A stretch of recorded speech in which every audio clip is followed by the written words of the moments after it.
This guy's been trying to take me out on a date for the longest time, so I caved and I was like, sure, okay. I'm free 2 weeks from when we were speaking on a Friday. And he's like, okay, cool. And then he messages me the next day and he's like, good morning text, like sends me whatever. And I was like, look, do you mind just like not texting me? Because I don't really like messaging back and forth and I would prefer to meet with you in person and chat then because I'm quite busy during the week. He's like, oh, sure, no worries. So I was like, message me on Friday with all the details and I'll be there. Thursday comes along. This is the Thursday before the date and I haven't heard a thing from him. I don't know where we're going, what the date is.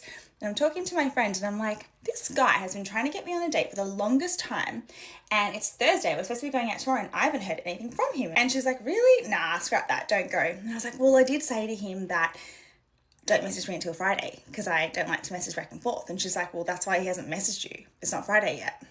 And I was like, yeah, but I didn't mean it like that. Like, I want to know before. I want you to message me before to let me know what we're doing. I had a first date scheduled with a Hinge match for Thursday. Coffee. He doesn't drink. Cool. He asks me to choose the place. I politely decline. I'm a food blogger. Not gonna do your fucking work for you. So, anyway, he doesn't know I'm a food blogger. Like, he knows nothing about me. I don't have that on my dating profile. So, instead of choosing the place, he actually canceled our date. The task was just too large for him. He actually said, after further reviewing the assignment, I've concluded I'm not the man for the job. I wish you all the best in your New York dating journey. You can't choose a coffee shop? Good luck in your dating journey, sir. Not mine. And by the way, this is a PhD student. Like, don't you know how to do any research? Spend 5 minutes on our date, babe. Like, try a little. Why does no one talk about how life is so boring when you have no one to have a crush on? I legitimately have not had a crush on anyone since like November of last year. And I'm so bored. I'm like crawling in my skin. There's like literally no one to even have a crush on.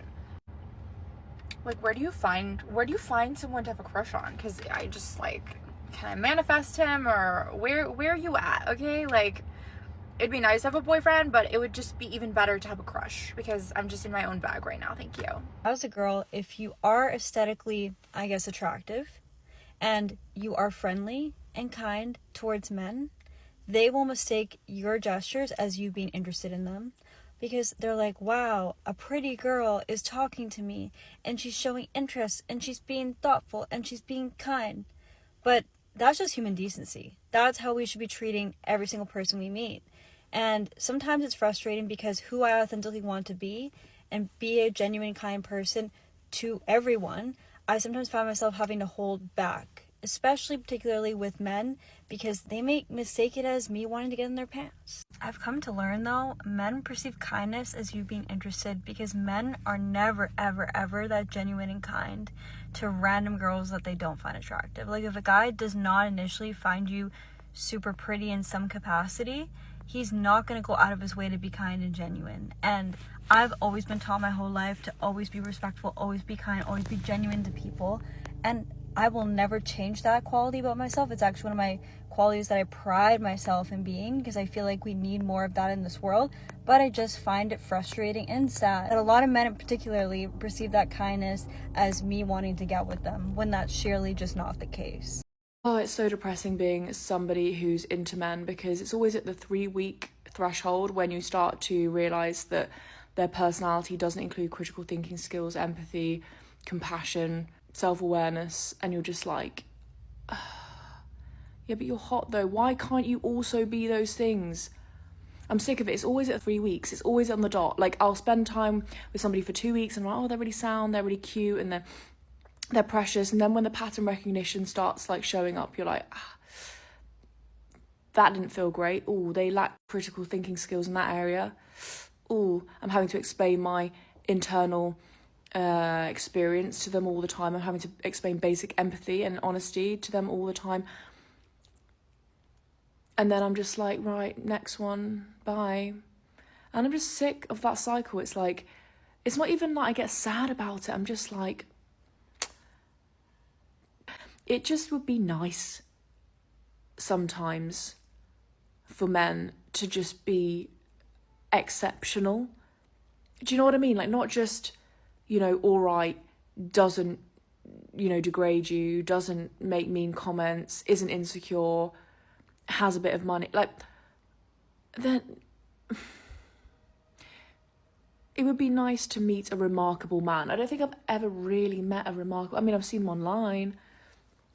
I don't think I've met a remarkable man at all. Where are you? If you're a remarkable man, please fucking DM me. I'm sick of this cycle. She literally told this man to stay out of her inbox until Friday, and now she's having a crisis with her friends because he actually respected her boundaries. She demands zero communication, but expects him to break his own word and read her mind just to soothe her hidden anxieties. High-value men don't play psychological guessing games with a woman who treats basic instructions like a compliance test. If you penalise a guy for doing exactly what you asked, you're signalling that you're a high-maintenance liability before the first drink is even poured. She had a mental illness. She's completely blind to why a highly intelligent PhD student looked at her entitlement and immediately checked out. He didn't cancel because choosing a venue was a large assignment. He cancelled because he recognised a toxic, high-maintenance compliance test and chose to bypass the headache. He used his research skills perfectly. He politely dismissed himself from a bad investment before it cost him a dime. Good for him.